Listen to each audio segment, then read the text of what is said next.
Why honey doesn't spoil. Archaeologists found pots of honey in King Tut's tomb, perfectly preserved for 3,000 years. The diggers could have opened it and eaten it right away. No other food keeps like that. What about honey exempts it from the ravagings of time? First, let's take a look at some causes of food spoilage, such as enzymes, fats, and microorganisms. Enzymes are a substance produced by living organisms that act as a catalyst to bring about a specific biochemical reaction. They play a major role in digestion, metabolism, and various bodily functions, including the production of honey by the enzyme glucose oxidase, which is found in bees' stomachs. Autolysis, or self-destruction, is the breakdown of a cell tissue by self-produced enzymes. This process can damage the outer layer of the food, opening it up to bacteria and mold. These speed up the process of decomposition. Mold and bacteria are not part of the chemical spoilage of food, but the two do go hand in hand. As time passes, along with exposure to air, light, and heat, fats found in the oils of foods will go rancid. The more saturated a fat is, the less quickly it spoils. We learned that a saturated fat is a chain of single bonded carbons with all possible hydrogens. Unsaturated fats spoil more quickly because they have at least one double bond, which puts a kink in their structure, making them easier to break apart and spoil. A fat with only one double bond is called a monounsaturated fat and will spoil less quickly than polyunsaturated fats.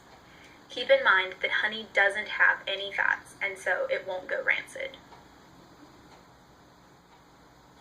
The way bacteria break down food is a discussion for a biology class, but they will be important later.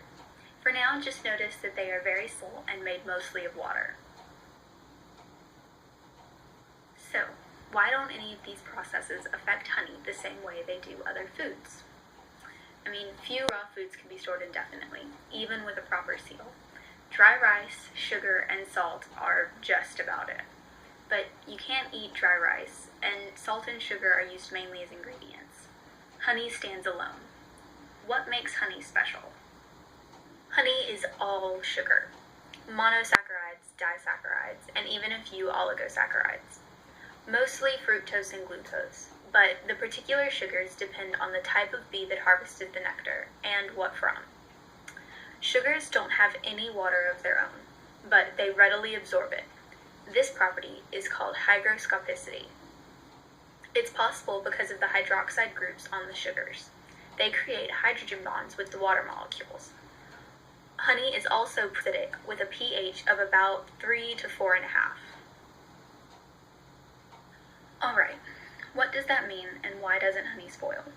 Well, these properties of honey kill bacteria basically on contact. Remember that bacteria are mostly water. As soon as they touch the honey, it starts sucking the water out of them, killing them. The pH also ensures that they can't reproduce and spoil the honey. Molasses is also all sugar, and only slightly less acidic than honey, and while it does keep for a long time, it will go bad. Why won't honey? Enter bees. Bees have a special enzyme in their stomach called glucose oxidase. It mixes with the nectar as the bees are transforming it into honey for their comb. When this enzyme oxidizes in the honey, it produces a tiny amount of hydrogen peroxide. It also kills anything that would otherwise spoil the honey. On a side note, this is also why honey has been used for medicinal purposes since antiquity. You can actually buy honey-infused bandages.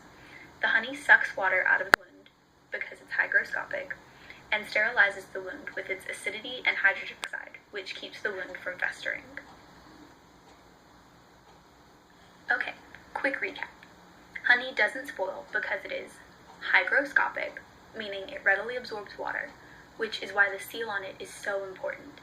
Unsealed honey will spoil because it can absorb too much water, which weakens its ability to kill bacteria.